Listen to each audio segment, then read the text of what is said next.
మరణమైన నిన్ను విడువడు. యేసే నిజ దేవుడు, నిత్య జీవమిస్తాడు, మరణమైన జీవమైన నిన్ను విడువడు. కొంతసేపు కనబడి అంతలోనే మాయమయ్యే ఆవిరి వంటిదిరా ఈ జీవితం. లోకాల కాదేది శాశ్వతం. ఎదురవుతారెందరో నీ పయనంలో, నిలిచేది ఎవరో నీ అక్కరలో. ఎదురవుతారెందరో నీ పయనంలో, నిలిచేది ఎవరు నీ అక్కరలో. వచ్చేదెవరు నీతో మరణము వరకు, వచ్చేదెవరు నీతో మరణము వరకు. ఇచ్చేదెవరు ఆపై నిత్య జీవం నీకు, ఇచ్చేదెవరు ఆపై నిత్య జీవం నీకు. యేసే నిజ దేవుడు, నిత్య జీవమిస్తాడు, మరణమైన జీవమైన నిన్ను విడువడు. యేసే నిజ దేవుడు, నిత్య జీవమిస్తాడు, మరణమైన జీవమైన నిన్ను విడువడు.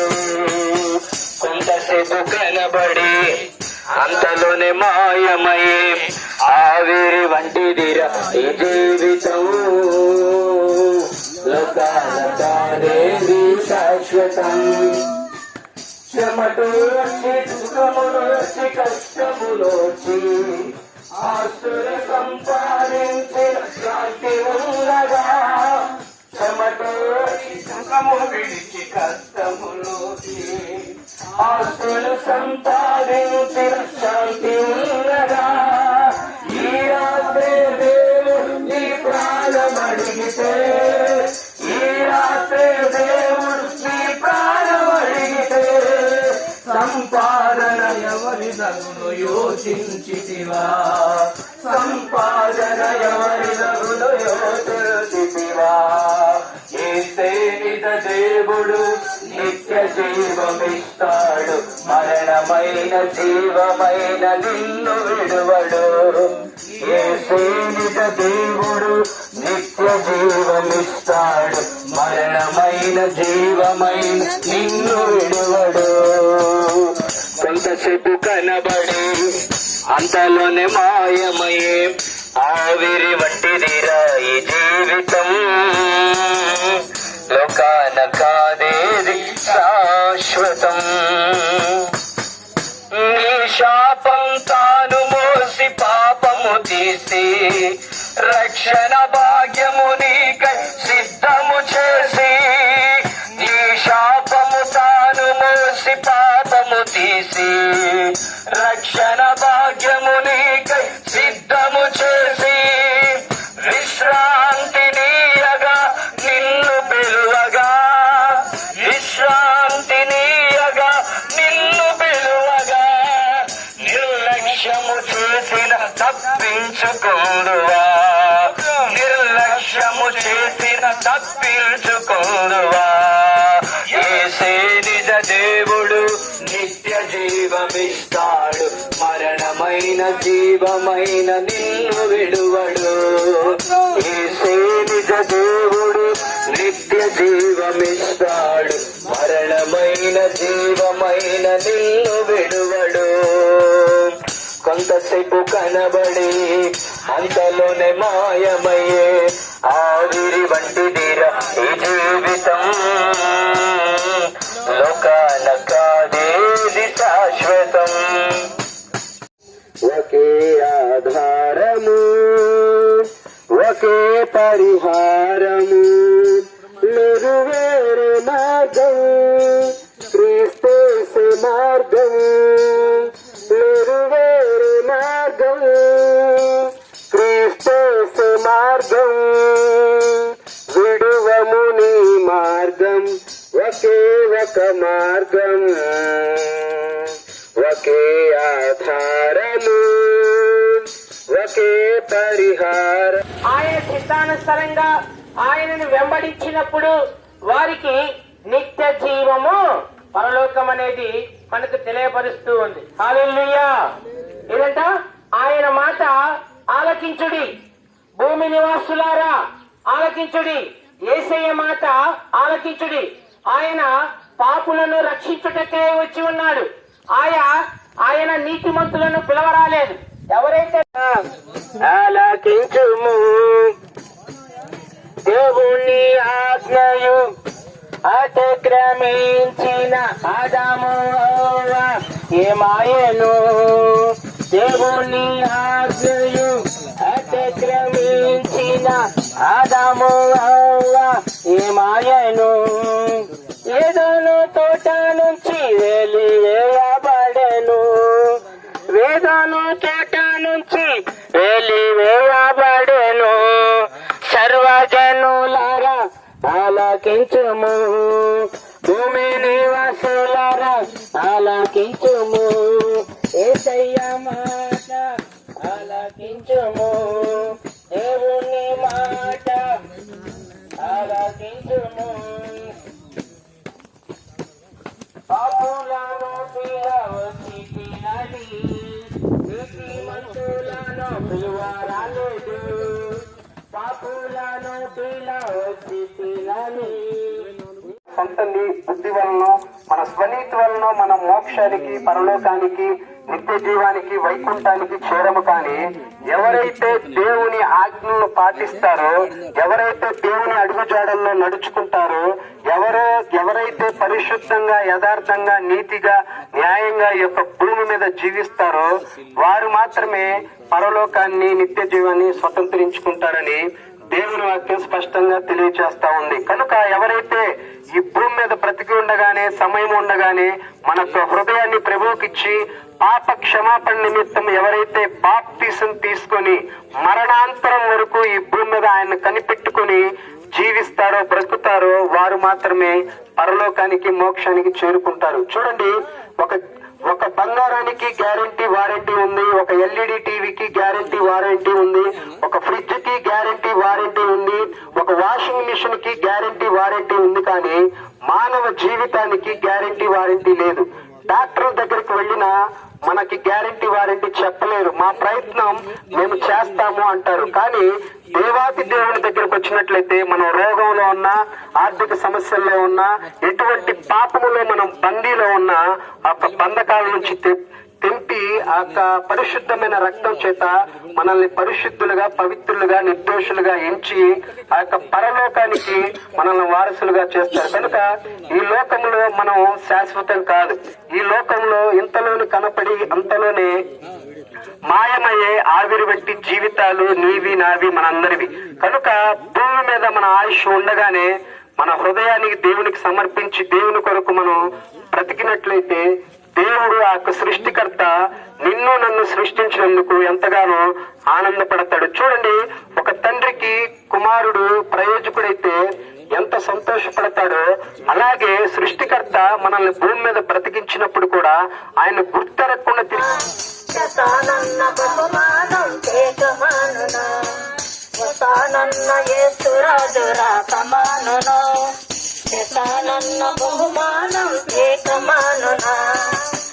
రాజు వస్తున్నాడు, జనులారా రాజ్యం చేస్తున్నాడు. రాజు వస్తున్నాడు, జనులారా రాజ్యం చేస్తున్నాడు. పాపానికి జీతం రెండవ మరణం, అది అగ్నిగుండము, అందులోని వేదన. పాపానికి జీతం రెండవ మరణం, అది అగ్నిగుండము, అందులోని వేదన. అందుకే నమ్మకో యేసయ్యా, అందుకో నీ పాప పరిహారం. అందుకే నమ్మకో యేసయ్యా, పొందుకో నీ పాప పరిహారం. రాజు వస్తున్నాడు, జనులారా రాజ్యం చేస్తున్నాడు. రాజు వస్తున్నాడు, జనులారా రాజ్యం చేస్తున్నాడు. పాపమ చెయ్యొద్దురు, మహాశేపమయ్యేను. ఆ పాప ఫలితము రోగ బ్రహ్మతలు. పాపమ చెయ్యొద్దురు, మహాక్షేమమయ్యేను. ఆ పాప ఫలితము రోగములు ఏసయ్య గాయాలు రక్షణకు మారు. ఏసయ్య గాయాలు రక్షణకు మారు. అందుకే నమ్ముకో ఏసయ్య, నమ్ముకో పాప పరిహారం. అందుకే నమ్ముకో ఏసయ్య, నమ్ముకో పాప పరిహారం. రాజు అంటున్నాడు జనులారా, రాజ్యం తెస్తున్నాడు. రాజు అంటున్నాడు జనులారా, రాజ్యం తెస్తున్నాడు. మరొకరి వేగమురారే ప్రియులారా, ప్రభును చేరగరారే. త్వరపడి వేగమురారే ప్రియులారా, ప్రభును చేరగరారే. యేసురాజు నా సమానున, తానన్న బహుమాను ఏకమానున. తానన్న యేసురాజు రా సమానున, తానన్న బహుమానం ఏకమానున. రాజు వస్తున్నాడు జనులారా, రాజ్యం చేస్తున్నాడు. రాజు వస్తున్నాడు జనులారా, రాజ్యం చేస్తున్నాడు. హల్లెలూయా.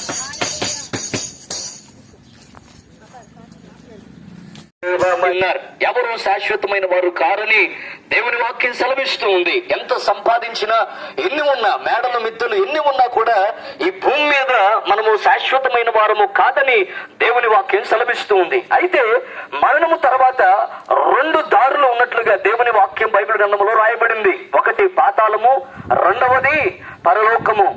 గమనించండి, నరకమును గూర్చి పరలోక రాజ్యమును గూర్చి లేఖనములు రాయబడి ఉన్నాయి. అయితే ఆ రెండిటిలో ఏది చేరతామనేది మనం జీవించే జీవితాన్ని బట్టి నిశ్చయించబడి ఉంటుంది. ఏదైతే మనము చేరతామో అది మన క్రియలను బట్టి నిర్ణయించబడి ఉంటది. కనుక మారు మనస్సు పొందాలని, మారు మనస్సు పొంది ప్రభు అయిన యేసుక్రీస్తు వారిని అంగీకరించాలని దేవుని వాక్యం సెలవిస్తుంది. ఎందుకంటే పరలోక రాజ్యానికి వెళ్ళాలి అని అంటే బైబిల్ గ్రంథంలో యేసు ప్రభు వారు చెప్పినటువంటి మాట, నేనే మార్గమును, నేనే సత్యమును, నేనే జీవమును, నా ద్వారా తప్ప ఎవడును తండ్రి యొద్దకు రాడు, చేరలేడనేటువంటి మాటను మనం చూడగలుగుతాం. మరొక చాట యేసు నేనే ద్వారమును అన్నాడు.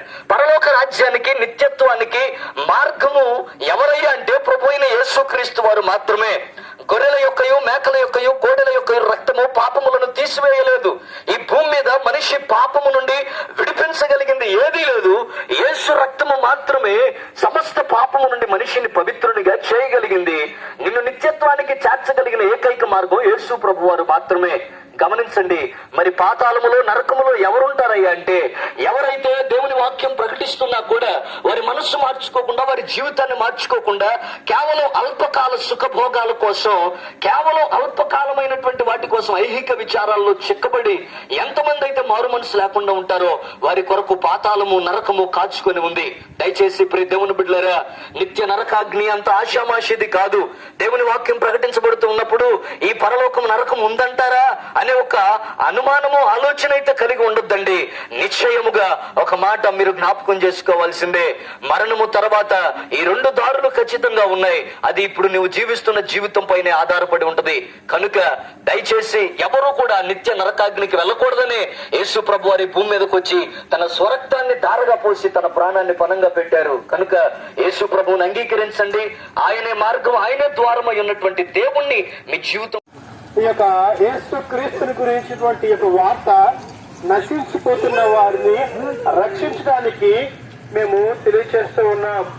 అయితే ప్రియ దేవుని పిల్లారా, మానవుని యొక్క జీవితంలో ఎంతో విలువైనది ఏంటి అంటే మనం అనుకుంటూ ఉంటాం, మన గమనంలో గమనిస్తూ ఉంటాం.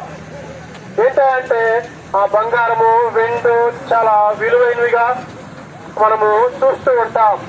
కానీ మానవుని యొక్క జీవితం అనేది స్వల్పమైనదని, ఇది చాలా తక్కువ అని చెప్పేసి మానవుని మనము చూస్తూ ఉంటాం. అయితే ప్రియ దేవుని పిల్లారా, ఒక 1000 రూపాయల నోటు కానీ, లేదు అంటే మనకు 500 రూపాయల నోటు కానీ మనము చూస్తూ ఉంటే అదే ఎంతో విలువైనదిగా మనము గమనిస్తూ ఉంటాం.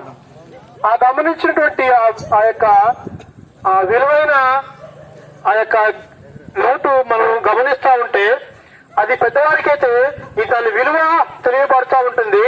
అదే చిన్నపిల్లలకైతే దాని విలువ ఏమాత్రమునో తెలియదు. కనుక అదే రీతిగా మానవుని యొక్క విలువ మానవునికి ఏమాత్రమో తెలియట్లేదు. కనుకనే ఈ విలువైన యొక్క జీవితాన్ని ఇచ్చినటువంటి దేవుణ్ణి మనము తెలుసుకోవడానికి ఈ యొక్క రాత్రికాల సమయంలో ఆ సృష్టికర్త అయిన దేవుడిని తెలుసుకోవడానికి మీ వద్దకు మేము వచ్చి ఉన్నాం. ప్రియ సహోదరి సహోదరులారా, కొద్ది నిమిషాలు సృష్టికర్త అయిన దేవుని గురించి చెబుతూ ఉండగా ఆలకించవలసిందిగా ప్రభు పేట కోరుతూ ఉన్నాను.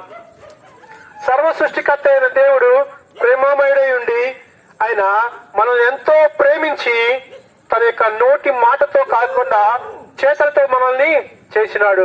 సర్వమొత్తం మనం అనుభవిస్తున్నటువంటి యొక్క లోకంలో ఉన్నటువంటి సమస్తము తన నోటి మాటతో కలుగునుగా కాని పలకగా సమస్తము కలిగినది. నీవు నేను మనం అనుభవిస్తున్నటువంటి గాలి కావచ్చు, నీరు కావచ్చు, నేల కావచ్చు, ఆ పంట పొలాలు వృక్షాలు అన్నీ దేవుడు కలుగునుగా కారణంగా కలిగినవి. కానీ దేవుడు మాత్రము నిన్ను నన్ను మాత్రము ఆయన తన స్వహస్తాలతో చేసుకుని నిర్మించి ఉన్నాడు. కనుకనే ఆయన ఎందుకు నిర్మించాడంటే సృష్టికర్త అయిన దేవుణ్ణి ఆరాధన చేయాలని, తెలుసుకోవాలని, కనపరచాలని. కనుక ఆ రీతిగా ఉన్న దేవుడు మానవుని చేసి ఎల్లప్పుడూ మానవుడు దేవుని కనపరుస్తూ ఉంటే చూస్తూ ఉండేవాడు. అయితే దేవుడు అన్నాడు, ఈ లోకంలో ఈ సృష్టిలో సమస్తమును దేవాతి దేవుని తప్ప మిగతా దేన్ని మనం ఆరాధన చేయమని చెప్తే మానవుడు మాత్రము దేవుడు ఏదైతే చెప్పి అన్నాడో ఆ చెప్పిన మాటను మాత్రము మీరి ఆజ్ఞను అతిక్రమించి పాపం తప్పించగలిగే సామర్థ్యమైన వాడు యేసుక్రీస్తు ప్రభువారు.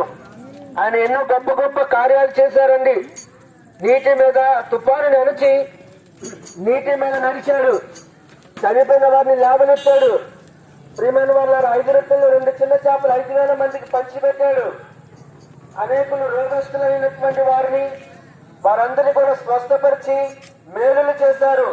తన యొద్దకు వచ్చినటువంటి వారందరినీ కూడా తోసివేయకుండా వారి పాపములను క్షమించి వారిని రక్షించి వారికి సహాయం చేశాడండి. ప్రియమైన వారులారా, 38 సంవత్సరాలు ఒక వ్యక్తి వ్యాధిగ్రస్తుడై పక్షవాతంతో కోనేటి దగ్గర పడి ఉన్నప్పుడు ఆ వ్యక్తిని కూడా యేసుక్రీస్తు ప్రభువారు ముట్టాడు. కుమారుడా, నీ పాపములు క్షమించబడి ఉన్నవి, లేచి నీవు నీ యొక్క పరుపెత్తుకొని నడువు అని చెప్పాడండి. అంటే మనిషి పాపములు ఆ వ్యక్తిని రోగాలు పాలు చేస్తుంది. పాపము ఎంత భయంకరమైనదో తెలుసా? పాపానికి జాలి లేదు, పాపానికి ప్రేమ లేదు, పాపానికి క్షమాపణ లేదు, పాపానికి అది కనికరించదు. మనం చేసిన పాపము ఏదో ఒక రోజు శాపముగా మారి మన మీదకి మన కుటుంబం మీదకి రావచ్చు. ప్రియమైన వారులారా, ఈ పాపమును విడిచిపెట్టి మనం చేసిన పాపాన్ని విడిచిపెట్టి యేసయ్య దగ్గర మన పాపాలు ఒప్పుకుంటే ఆయన మన పాపములు క్షమించి మనలను పరిశుద్ధపరిచి పవిత్రపరిచి మనలను పరలోక రాజ్య వారసులుగా చేస్తాడు. యేసుక్రీస్తు ప్రభువారు పరిశుద్ధుడండి. పాపములు ఎవరు తీసివేస్తారు? పరిశుద్ధుడైనటువంటి వారే కదా. ఈ లోకంలో ఎవరైనా పరిశుద్ధులు ఎవరైనా ఉన్నారా అంటే ఒక యేసుక్రీస్తు ప్రభువారే పరిశుద్ధమైనటువంటి వారు. ఆయన నీలా నాలాలు జన్మించలేదు, ఆయన పరిశుద్ధ ఆత్మ చేత జన్మించారు. ఆయన జీవితం ఎంతో పవిత్రమైనది. ఆ పవిత్రంగా జీవించాడు. ఆ పవిత్రమైన రక్తాన్ని నీకోసం నా కోసం కల్వరి శిలువలో కార్చాడండి. కల్వరి శిలువ అంటే శిలువ 4 భాగాలు. శిలువ ప్లస్